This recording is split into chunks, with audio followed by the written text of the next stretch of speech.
इन लोगों का देखिए कैसी फेक कॉल करते हैं और फेक कॉल करके इन्फॉर्मेशन देते हैं कि यहाँ पर इस जगह पर यहाँ पे रोहिंग्या और बांग्लादेशियों की मीटिंग हो रही है। इस तरह ये आपके सबके सामने है कि यहाँ पे पुलिस आती है और ये इस तरह की फेक कॉल यहाँ पुलिस को इन्फॉर्मेशन देते हैं। देख लीजिए कितने बौखलाए हुए हैं ये जो चीटर स्टे माफिया है, ये खौफ हरास आवाम में फैला रहे हैं। ये 700 बिल्डिंगों की लिस्ट भी चला रहे हैं। जो कुछ नहीं होगा इंशाल्लाह, उससे बेफिक्र रहिए। जब गलत इंसान के खिलाफ पब्लिक होती है ना, तो वो अपने कोई तो कदम उठाएगा जो वो उनके खिलाफ जा सके। तो पुलिस की मदद लेने के लिए उन्होंने कॉल करी पुलिस को, जो भी वो साहब थे, ठीक है। लेकिन यहाँ पे पुलिस वाले आए, उन्होंने हमारे साथ पूरा कोऑपरेट करा। हमने उनसे यही बोला था कि आप आए और चेक कर लें आप। हेलो, आदाब, नमस्कार दोस्तों। मैं अभी मौजूद हूँ ओखला IWA ऑफिस में। यहाँ पर आप देख सकते हैं कि मीटिंग चल रही है। IWA ऑफिस के सारे लोग यहाँ पर मौजूद हैं, मुअज़्ज़िज़ लोग मौजूद हैं यहाँ पर।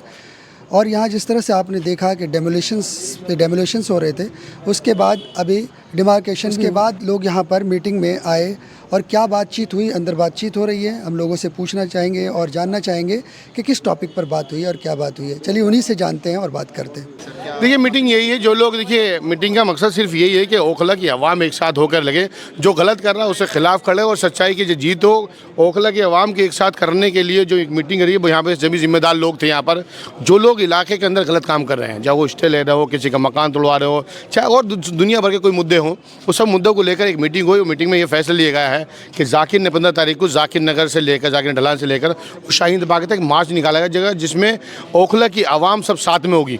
और साथ में जो होगी वो इसलिए होगी जो लोग गलत कर रहे हैं। गलत का वक्ती तौर का गलत को कामयाबी मिल सकती है वक्ती तौर के, लेकिन परमानेंट जो कामयाबी मिलती है वो सही आदमी मिलती है, सही इंसान को मिलती है। और सही जो मुद्दा होता है और जो फ़ायदे का मुद्दा हो, आवाम के फ़ायदे के लिए होता है। जो इलाके में मुद्दे हैं उन्हें भी यहाँ पे डिस्कस किया गया है कि इलाके में कई सारे जैसे मुद्दे हैं जिसमें बेहतरी कर सकते हैं और बेहतर करने की कोशिश की जा रही है।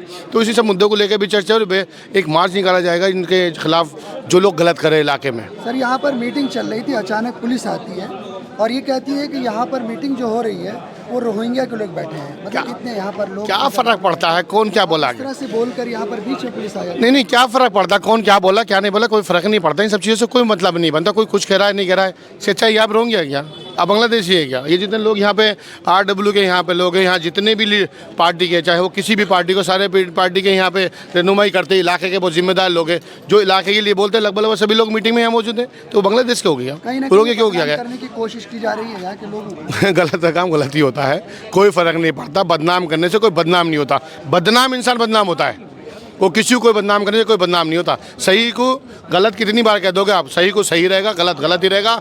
बदनाम करने से किसी से कोई फ़र्क नहीं पड़ता। आप सही इंसान हैं, आप वो कोई कितने बदनाम करते हैं, कितने को गलत बोलते रहे, उससे कोई फ़र्क नहीं पड़ता, क्योंकि आप सही इंसान हैं। अगर आप गलत होंगे तो चाहे आपको कोई बोले या ना बोले, आप गलत हैं। और अगर आप सही हैं तो आपको 10 बार बोल दे, कोई 50 बार बोल दे गलत है, तो उससे कोई फ़र्क नहीं पड़ता। गलत गलत ही होता, सही सही होता है, उससे कोई फ़र्क नहीं पड़ता है। जिन्होंने झूठी कंप्लेंट करी है या जो भी कह लो आप लोग उन पे क्या एक्शन लेंगे? नहीं, वो जो एक कंप्लेंट दी गई है, जो कि क्या नाम है, कंप्लेंट दी गई है कि पुलिस आई थी, पुलिस ने सब लोगों से नाम उस एड्रेस वगैरह सबका लेकर गई है कि कौन लोग कहाँ से आए हैं। ये एजेंसी का काम है, वो इंक्वायरी करेगी। और यहाँ के इलाके जितने मीटिंग कर रहे थे सबने कहा है अगर ये सच्चाई है तो इस पर जाँच कीजिए, और अगर ये गलत है कि यहाँ के लिए जो फोक कॉल कर रहा है ये गलत कॉल करिए, उस पर खिलाफ कार्रवाई करिए। ये ऐसे लोगों के लिए क्या एक्शन लेंगे सर? पुलिस लेगी एक्शन। एक्शन क्या लेगी? आवाम लेगी एक्शन। कोई क्या, देखिए एजेंसी का काम होता है एक्शन लेने का, आवाम का काम होता है उससे बदला लेने का। आवाम खुद लेगी, वो किस तरह लेती है आवाम को भी पता है, किस तरह से लेना है, किस तरह से नहीं लेना।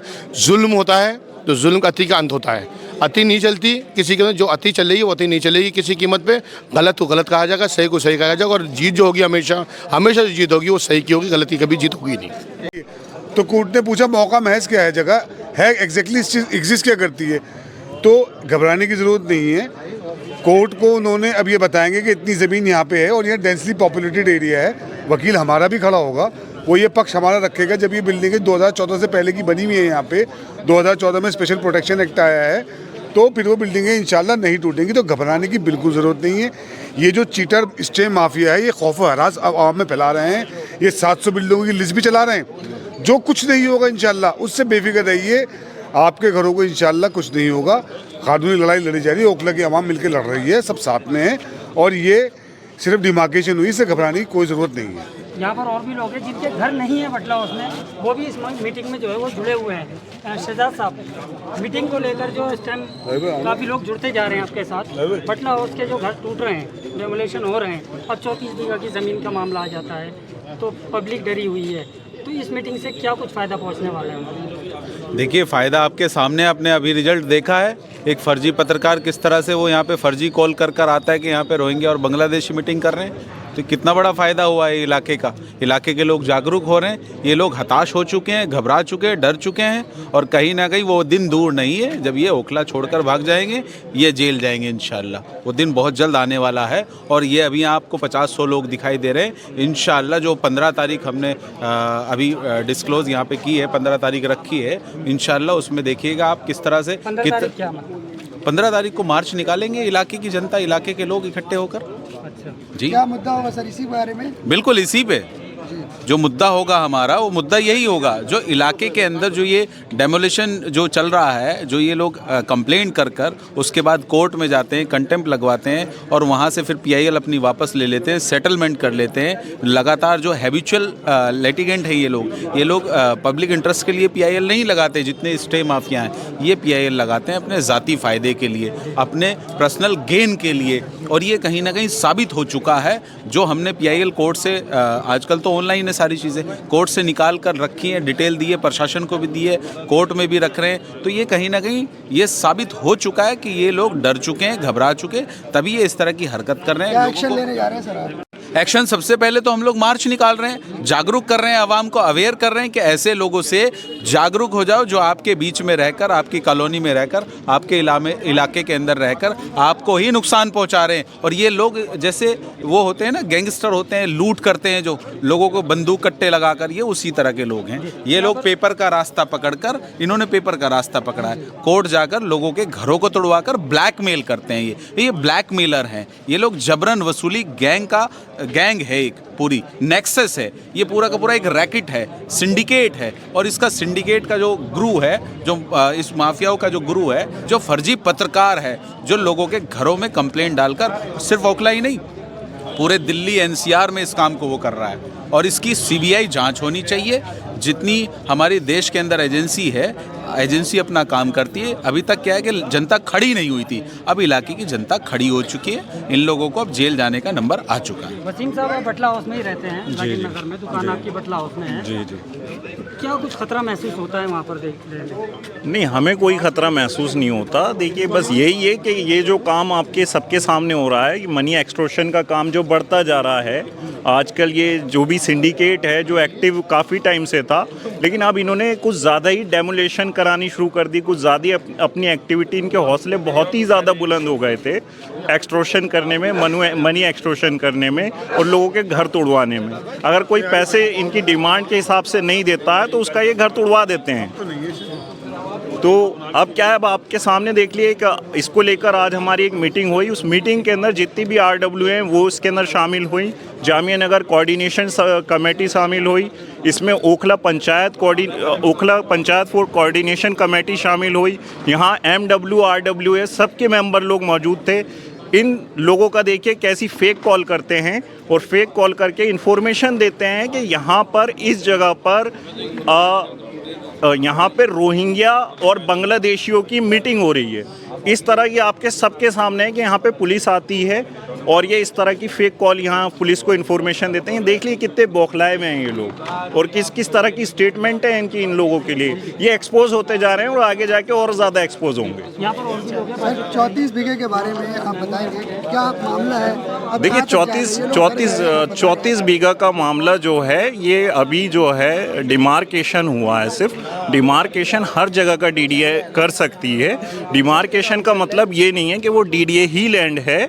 अगर मान लीजिए आपको इस जगह का डिमार्केशन कराना है DDA से, आप वो करा सकते हैं। वो एक लीगल प्रोसेस है जो कि सुप्रीम कोर्ट की गाइडलाइन के हिसाब से डिमार्केशन किया गया है। डिमार्केशन के अंदर अभी सारा कुछ सुप्रीम कोर्ट के निगरानी के अंदर है। अब देखते हैं उसके अंदर जो भी होगा, जो भी डिसीज़न लेना होगा वो सुप्रीम कोर्ट को लेना होगा और कोई ऐसा घबराने की बात नहीं है। सिर्फ डिमार्केशन कंप्लीट हुआ है और कुछ नहीं हुआ है। ये कंप्लीट हो गया सर, अभी और भी बाकी है डिमार्केशन? नहीं, डिमार्केशन अब हो गया, अब दोबारा कुछ नहीं होना।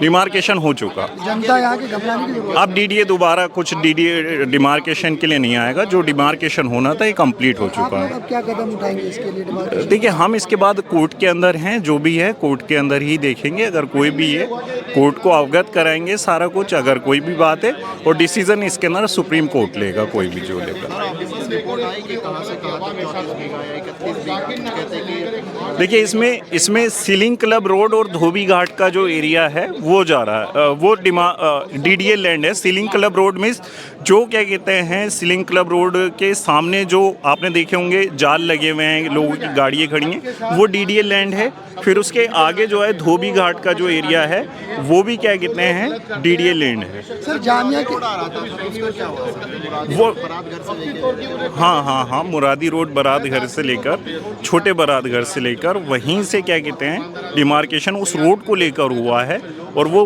धोबी घाट तक गया। क्या ये पक्की बात है कि वो डिमार्केशन वो डीडीए की जमीन है? अभी ये कंफर्म हो गया है? देखिए ये तो अभी इसका रिपोर्ट डीडीए अपनी रिपोर्ट लगाएगा, उस रिपोर्ट में पूरी बातें क्लैरिफिकेशन डीडीए करेगा कि कितनी ज़मीन हमारी इसके अंदर डीडीए की है। अभी ये सब एक अंदाज़ा है और कुछ नहीं है, जैसे कि पुराने लोग हैं जिनका कहना है और जो सूत्रों से हमें खबर मिली है तो वो यही मिली है। अदरवाइज़ ये रिपोर्ट अपनी लगाएंगे डीडीए, उसके बाद पूरा क्या कहते हैं क्लैरिफिकेशन सारा कुछ तब होगा कि कौन सी ज़मीन इसके अंदर डीडीए की है। उमर साहब अभी यहाँ पर मीटिंग हुई RW की, यहाँ पर बहुत सारे मौजूद लोग आए हैं।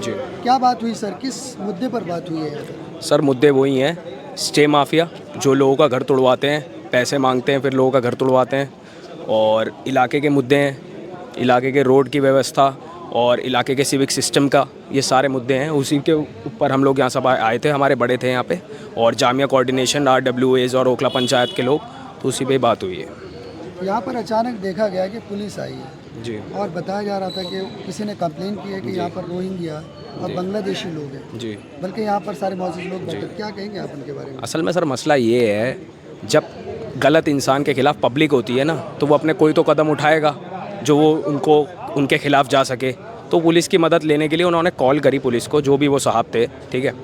लेकिन यहाँ पे पुलिस वाले आए, उन्होंने हमारे साथ पूरा कोऑपरेट करा। हमने उनसे यही बोला था कि आप आए और चेक कर लें आप कि यहाँ पे कोई इंसान है बांग्लादेशी या रोहिंग्या या पाकिस्तानी, जो भी है, सबके पास अपने आधार कार्ड हैं, सब वो चीज़ें। तो पुलिस भी पूरा कोऑपरेट करके इन रिटर्न में चली गई, तो कोई ऐसी बात नहीं है। लास्ट में क्या फैसला हुआ यहाँ पर? सर फैसला मार्च निकालने के लिए बोला जा रहा है। सर देखिए अभी बहुत सारे मसले चल रहे हैं, मार्च के भी निकालने के लिए बोला जा रहा है, बाकी और भी चीज़ें हैं, लेकिन जो भी होगा पब्लिक के सामने आ जाएगा।